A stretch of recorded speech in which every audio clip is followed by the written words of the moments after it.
A new Pulse Asia survey shows President Rodrigo Duterte's national trust rating dipped to 76% in March from 83% in December 2016, a 7 percentage point drop. It's the biggest dip he experienced so far, compared to drops observed in past Pulse Asia surveys. This is also the first decrease that is not statistically negligible, exceeding the +3- error margin. The survey also shows 78% of Filipinos approve of his performance so far, 5 percentage points less than his 83% performance approval rating in December.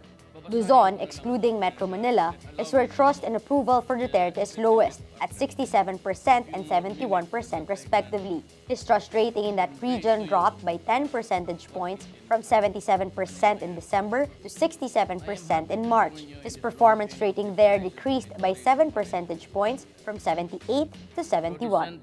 The numbers show that Filipinos who belong to socioeconomic class D, the poor who make up the bulk of the country's 100 million people, pull down Duterte's numbers. The disillusioned poor appears to have moved to the undecided bloc, which registered a 7-point increase during the same period, from 12% to 19%. In comparison, Duterte's numbers among the rich to middle class increased 12 percentage points, from 72% in December 2016 to 84% in March. Former Senator Bongbong Marcos on Wednesday says he will accept a cabinet post if offered by President Rodrigo Duterte. Marcos, who would be eligible for a government post once the one-year appointment ban on losing candidates lapses next month, is asked if he was interested in a cabinet position. If a president asks you to serve in whatever capacity, hindi mo naman pwedeng hindihan. Siyempre para sa bansa yan. Duterte earlier fired Ismael Sueno as Interior Secretary over corruption allegations. Political pundits have predicted that Marcos could be offered the post. But the president said Marcos would probably not accept a cabinet position since it could affect his electoral protest against Vice President Leni Robredo. Marcos says he will leave it up to his lawyers. He says holding an appointed position is different from an elected position. He filed an election protest against Robredo and the Liberal Party for allegedly cheating in the May 2016 polls. Pampanga Representative Gloria Arroyo on her 70th birthday wishes for the success of President Rodrigo Duterte, despite being ousted as Deputy Speaker for not supporting a bill on the death penalty.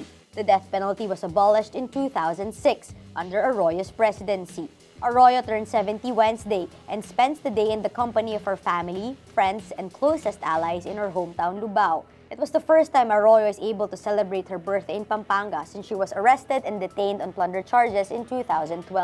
Last year, the Supreme Court acquitted her of plunder over the alleged misuse of 366 million pesos in PCSO funds from 2008 to 2010. Arroyo spent 4 years under hospital arrest at the Veterans Memorial Medical Center.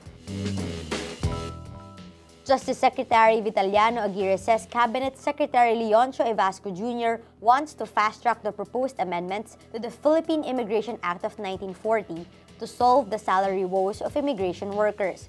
The Express Lane Fund is currently the subject of much controversy after President Rodrigo Duterte vetoed the provision in the 2017 national budget allowing it to be used for overtime pay of Bureau of Immigration workers. Immigration officers have gone on mass leave because of the slashed income. The Philippine Airlines earlier advised its passengers to be at the airport at least 4 hours before boarding time because of the long queues at the undermanned immigration counters. The Justice Department, BI, and the Budget Department have been in talks with Duterte about the issue for months, but they have yet to come up with a solution. The DBM insists it is illegal to source workers' overtime pay from ELF and instead approved 936 new BI positions, which will result in an additional 381.2 million pesos budget for personnel cost.